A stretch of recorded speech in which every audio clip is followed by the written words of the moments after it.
Pittsburgh Pirates get another solid outing from Jared Jones that ends up going to waste, and they lose in extra innings to the Chicago Cubs at home Friday night. Jared Jones, another fantastic, super efficient start. 6 innings pitched, less than 85 pitches, 5 strikeouts, only 1 run. That was a PCA home run. It looks like I wanna go back and look at the exact numbers, but it looks like he's gone back to just kind of simplifying things at this point, to where when he first came back, it looks like he was trying to go incorporate all his pitches: fastball, slider, curveball, changeup, and it kind of feels like, without doing too much of a deep dive into it, that he's kind of consolidated everything down and is again focusing on the fastball slider, which is kind of what allowed him to have the success that he had a couple years ago during his rookie season. So I'm going to pull up all of that and kind of see how the percentage breakdown and all that kind of stuff, and maybe we'll go a little more in depth into that closer towards his next start. But Pirates offense, they got 8 hits, but it never really seemed like none of them went for extra bases, all singles. Jake Mangum had a couple hits, Ryan O'Hearn a couple hits, Henry Davis a couple hits, infield hit, RBI, an RBI infield hit. Go figure.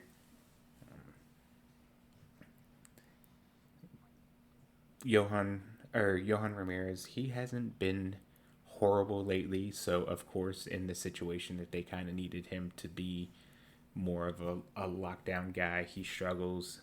Gives up a couple runs in the 10th. They decided to walk PCA with runners on first and second, load the bases, set up a force out at every base with 2 outs. That came back in. I guess he ended up walking the next hitter on 4 pitches, brought in an extra run. Got Nick Gonzalez RBI ground out to bring it within 1. They couldn't do anything with it. Yeah, at face value, again, this is another game that the bullpen, quote unquote, lost. The offense didn't do too much. You kind of would hope that if with how the offense has been, if you hold the Cubs to 3 runs, you're probably in a good position to win. But that's not the case. They lose. They're 53-51 on the season. They'll have Paul Skeens on the mound. They'll face another lefty, and we know the problems that they've had against lefties. They did get 7 hits against Matthew Boyd, scored 1 run. And like I said, they're all singles. They never really drove the ball, and nothing for extra bases, no home runs, none of that stuff. We'll see how they bounce back. We'll see if Paul Skeens can kind of keep building on stuff. Down through the minors, AAA, they lose 6-3. Mitch Jebb's back. He had a couple rehab games down in Bradenton between the complex and the Marauders. He first game back, 3 for 4, home run, 2 RBIs. Dominic Fletcher, 2 for 3 with the run. Derek Diamond, and in 2/3 with a walk. AA, Easton Carmichael was promoted from Greensboro to Altoona. Rafael Flores was put on the IL, so they had to bring Sean Ross up. Andy Rodriguez hit a double in a rehab game with Indianapolis. But Carmichael, we have him as a top 10 prospect right now in the system. He went 2 for 4 in his AA debut. Callum Moss hit a home run. Murph Gray hit another home run. He went 1 for 5 with 2 strikeouts as well. The Greensboro game, they only played 6 innings because of the rain. They lost 10-3. Only offense was a Tony Blanco 3-run home run. They jumped up 3-0. They gave up 10 runs after that. Things kind of fell apart after Seth Hernandez left the game. He had another strong outing, short outing. It looks like they're really dialing back the innings now. Obviously he was going to be on some sort of innings. But never quite sure what that was going to be. But he throws 3 innings, gives up 1 hit, strikes out 5. Bradenton was rained out. They'll do a doubleheader on Saturday. The DSL Gold team, they resumed one of their games, and then they played another one. The DSL Black team, they didn't play. But first game, football score 21-17. Wilton Guerrero Jr. went 5 for 6 with 3 runs, 3 RBIs, 2 doubles, and 2 stolen bases.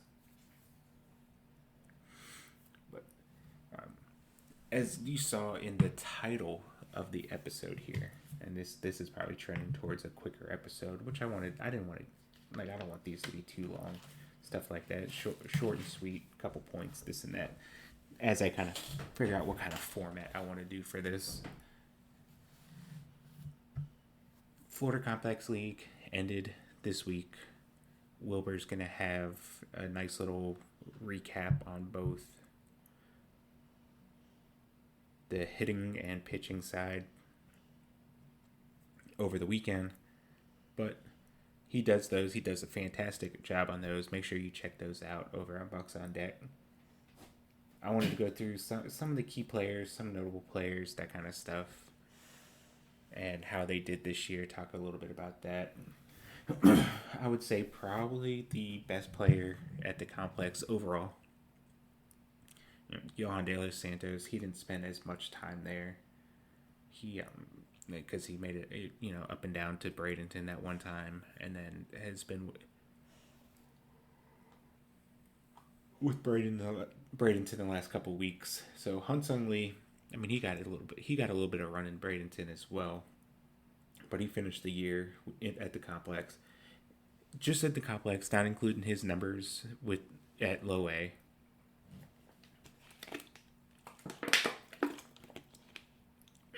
He hit 309, 396, 569. So 136 WRC plus. 6 home runs, 40 RBIs, 6 doubles, 4 triples. A lot of contact. Played a really good third base. This was kind of like that one of the under the radar breakout kind of guys that I had going into the year. Didn't do too well in Bradenton in low A, but was one of the better hitters, if not the best hitter on this team this year. Put together a lot of at-bats, showed some opposite field power. I think he'll get another shot at Bradenton before the end of the year. May have him, stretch things out at the complex for a little bit. I'm sure they'll be doing some scrimmages leading up into like the Bridge League and whatnot. Next hitter, Johan De Los Santos. All these numbers are strictly for the Complex League, not including his numbers with low 8 Bradenton right now. Johan De Los Santos, 310, 431, 434. Is a 129 WRC plus. He had twice as many walks to strikeouts, 22 walks to 11 strikeouts. Hit 4 triples, no home runs, or no doubles. 2 home runs. One of them I was at against the Braves. He kind of hooked it, hooked it down the line, and wind was obviously carrying a little bit there because a couple balls traveled pretty far down there. But he also stole 26 bases. Speed is his big thing. That's speed and contact, and I think it was worth remembering, worth noting that he's played the majority of the year so far at 17 years old. He recently turned 18. He's a real advanced hitter. He was kind of felt like he was overdue. Like he probably played in the complex longer than he needed to, at least from that side.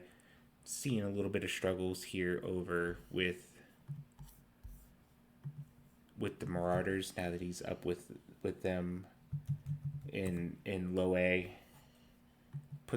Has put some hits together. When he gets on base, it's almost automatic that he's going to end up on second. Well, I guess I said recently. He very recently turned 18. Friday was actually his birthday. So happy belated birthday to Yohan De Los Santos.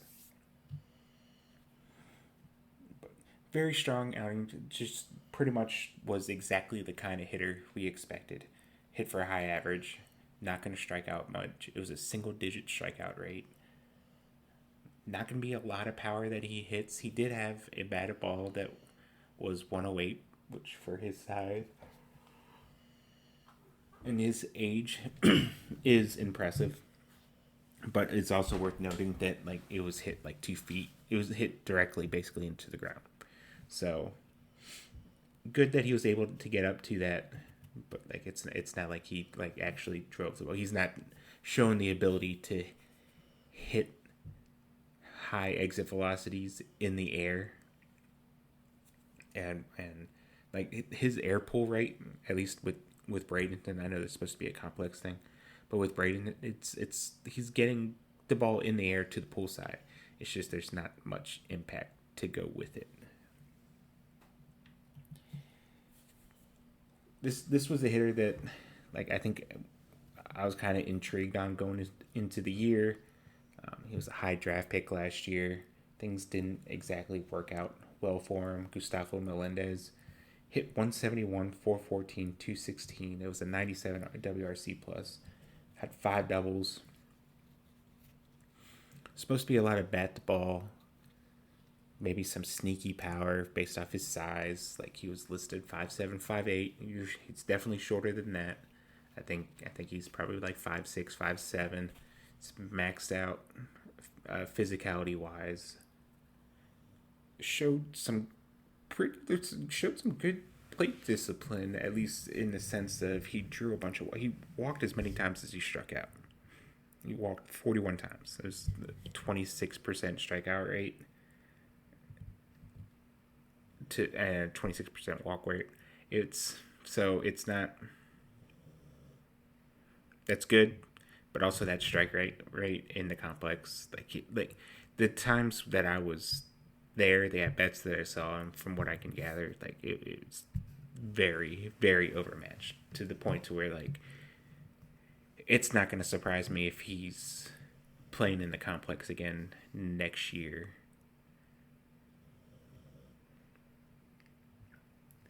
But he played good defensively.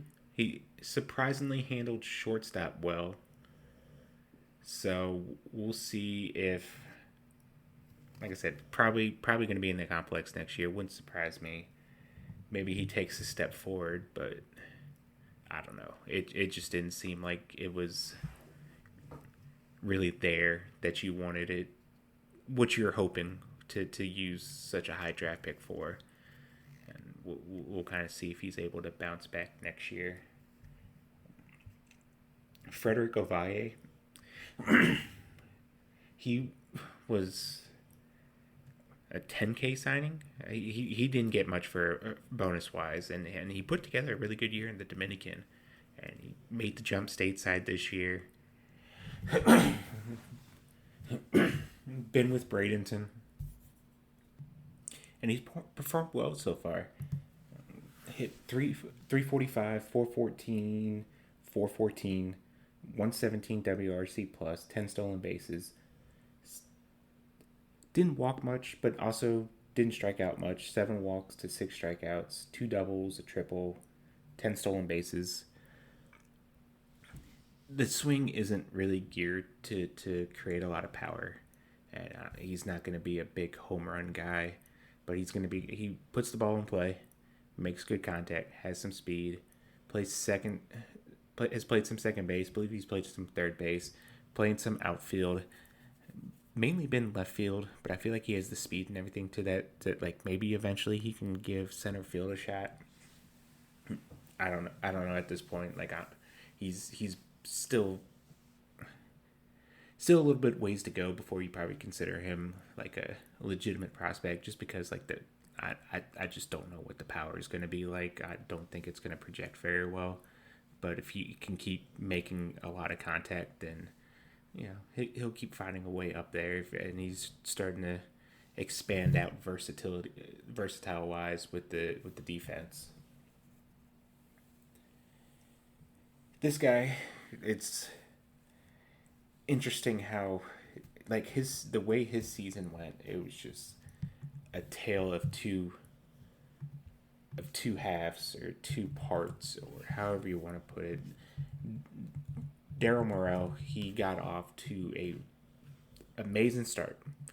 It ended up earning him a quick stop in Bradenton for the weekend. I was there when that happened, and he got his first hit there. It didn't. I mean, he didn't